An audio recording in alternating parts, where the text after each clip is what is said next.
She got me top and I pipe down. Hey, she asked for top and I tell the whole pipe down. Bitch, give me pop like right now. Yeah, bitch, right now. I pop a Zango like hell. She give me top and I pipe down. Hey, she asked for top and I tell the whole pipe down. Bitch, what's up, guys? Regular Easy back to another My Hero Academia manga chapter review. And this time we got chapter 286. But briefly, before we get into this incredible chapter that was 286, guys, we are on the road to 500 subs. We just hit 400 literally yesterday. So guys, we're going to keep this momentum going up. Be sure to Detroit smash that subscribe button and hit that post notification bell because you won't want to miss any of the content coming out on this channel. We're on our way to 1,000 subs, guys. 500's next. So without further ado, let's hop right back into it. Last week, we left off with Bakugo seemingly getting bodied by Shigaraki / All For One.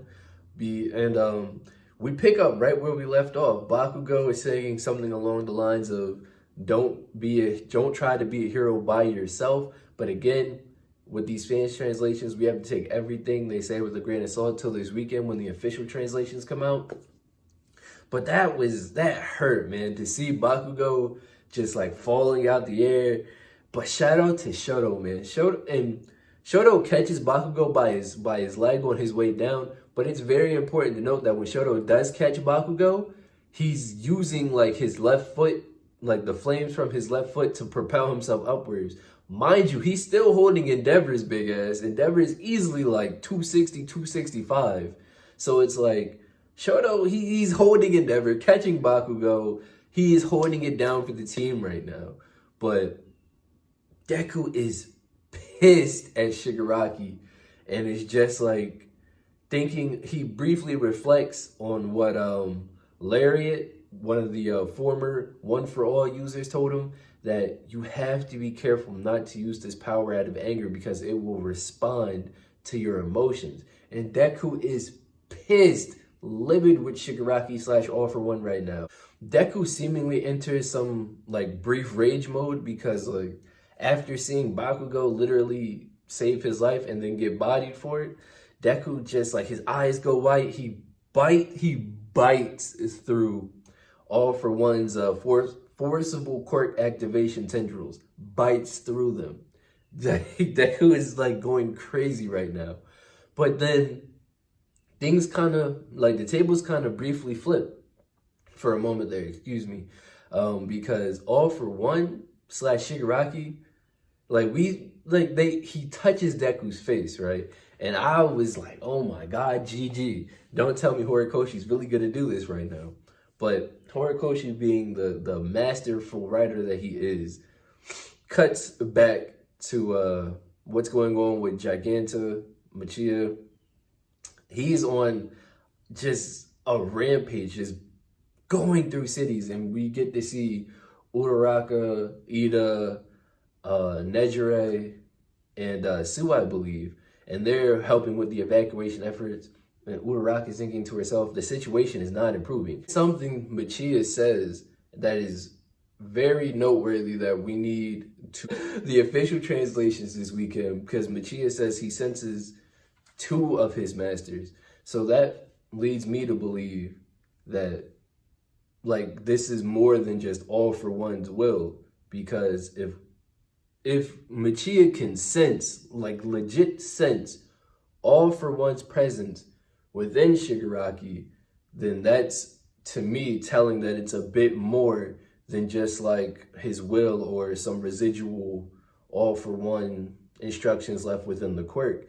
Because for Michia to be able to notice him, that means he's a bit more than some of us in the community have been speculating up until now.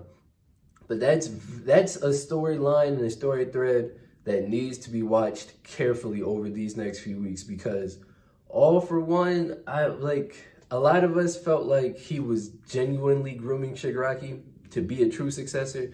Some of us were in the camp that maybe All For One was just trying to get a new body out of Shigaraki.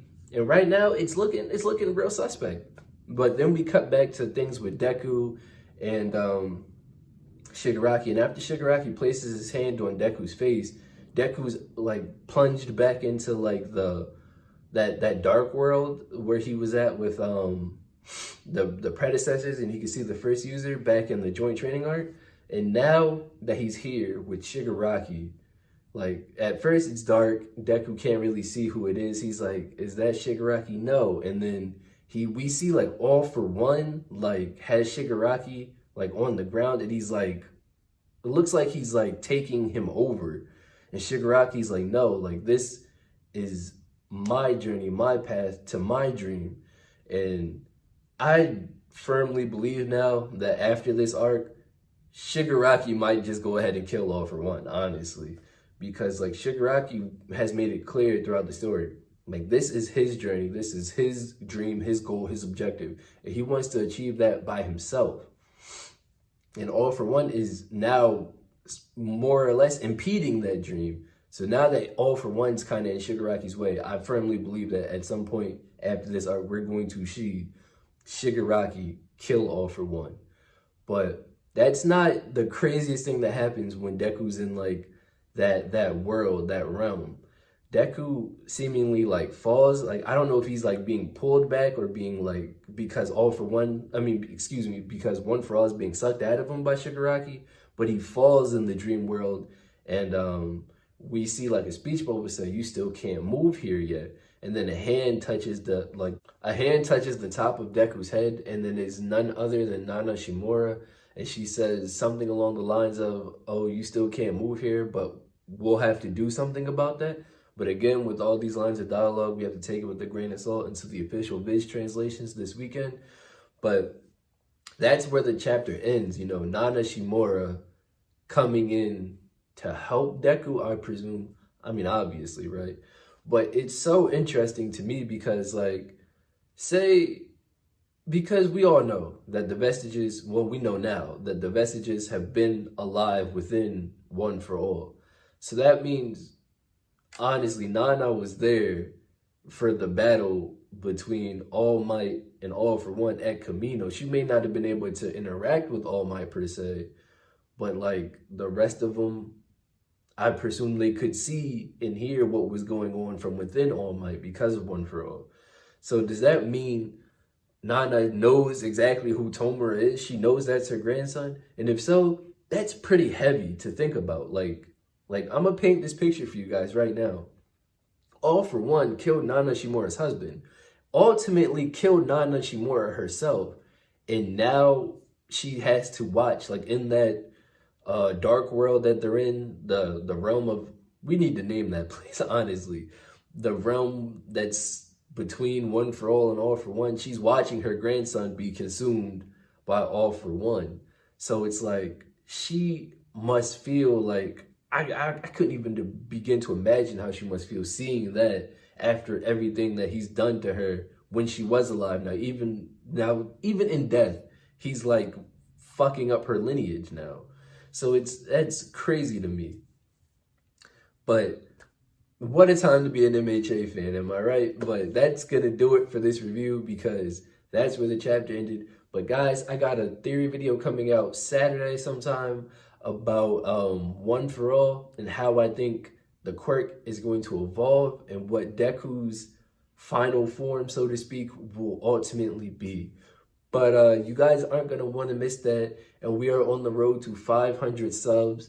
What a time to be an MHA fan. What a time to be a Record Reezy subscriber, because the content I'm going to be dropping over the coming days, weeks, months, it's going to be phenomenal, guys. We're only going up from here. And if you've been a supporter of me and the content on the channel, I sincerely want to thank you from the bottom of my heart. I appreciate all the love and support you guys give me on a regular basis, guys. It really does mean the world to me, and we're only going up from here. So as always, I've been Reezy. You guys just got wrecked, and I'm going to catch you guys in the next one. Peace.